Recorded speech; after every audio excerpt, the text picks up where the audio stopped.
হবিগঞ্জ জেলা প্রশাসকের কার্যালয়ের নিয়োগ বিজ্ঞপ্তি, যেটা হচ্ছে 28 জানুয়ারি 2025 নিয়োগ বিজ্ঞপ্তিটা দেওয়া হয়েছে। তো আপনারা আবেদন করতে পারবেন কত তারিখ থেকে কত তারিখ পর্যন্ত, আর কারা কারা আবেদন করতে পারবেন, টোটাল সব কিছু নিয়ে এই ভিডিওতে আলোচনা করব। সো মনোযোগ দিয়ে সবাই ভিডিওটা দেখবেন। তো এখানে বলা হয়েছে 1 নম্বর পদের নাম হচ্ছে অফিস সহকারী কাম কম্পিউটার মুদ্রাক্ষিক। তো এটা হচ্ছে 16তম গ্রেডের জব, 9,300 থেকে 22,490 টাকা হচ্ছে স্যালারি স্কেল। আর এখানে লোক নেওয়া হবে হচ্ছে 18 জন। আর তাদের শিক্ষাগত যোগ্যতা প্রয়োজন হচ্ছে উচ্চ মাধ্যমিক সার্টিফিকেট, দ্যাট মিন্স এসএসসি মানে 10 পাস বা মেট্রিক পাস, আপনারা যেটাই বোঝেন না কেন 10 পাস হলেই চলবে। দেন 2 নম্বরে লেখা আছে কম্পিউটার চালানোর অভিজ্ঞতা থাকতে হবে, অর্থাৎ কম্পিউটারের অভিজ্ঞতা থাকতে হবে, ওয়ার্ড প্রসেসিং, স্প্রেডশিট, প্রেজেন্টেশন এবং বেসিক কম্পিউটার ট্রাবল শুটিংয়ের দক্ষতা। আর হচ্ছে কম্পিউটার কম্পোজের গতি প্রতি মিনিটে কমপক্ষে বাংলায় 20 শব্দ, ইংরেজিতে 20 শব্দ থাকতে হবে। তাহলে আপনি যোগ্যতা সম্পন্ন, আপনি অ্যাপ্লাই করতে পারবেন।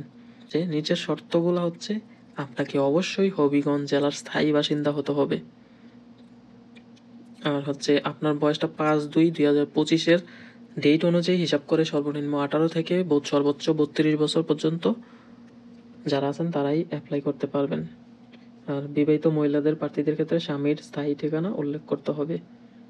এই হচ্ছে ইনফরমেশন। আর অ্যাপ্লাই করা শুরু হচ্ছে ফেব্রুয়ারি মাসের 5 তারিখ সকাল 10টা থেকে শুরু করে মার্চ মাসের 6 তারিখ বিকাল 5টা পর্যন্ত আপনারা অ্যাপ্লাই করতে পারবেন। আর যখন অ্যাপ্লাই সাবমিট করবেন অনলাইনে, তখন হচ্ছে তার 72 ঘন্টার পর পর্যন্ত আপনি টাকাটা পেমেন্ট করতে পারবেন। কত টাকা পেমেন্ট করবেন সেটা হচ্ছে 112 টাকা পেমেন্ট করবেন। যারা হচ্ছে কোটা অনগ্রসর জাতি আছে তাদের জন্য হচ্ছে 56 টাকা, আর যারা নর্মাল তাদের জন্য 112 টাকা পেমেন্ট করবেন। তবে অনলাইনে আবেদন করার সময় হচ্ছে স্বাক্ষরটা 300x80 পিক্সেল থাকতে হবে, আর রঙিন ছবিটা, আপনার ছবিটা হচ্ছে 300x300 পিক্সেল স্ক্যান করে আপলোড করতে হবে।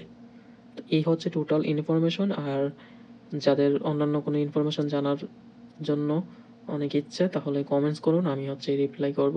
তো এই হচ্ছে হবিগঞ্জ জেলা প্রশাসকের কার্যালয়ের নিয়োগ বিজ্ঞপ্তি সম্পর্কে সার্বিক আলোচনা।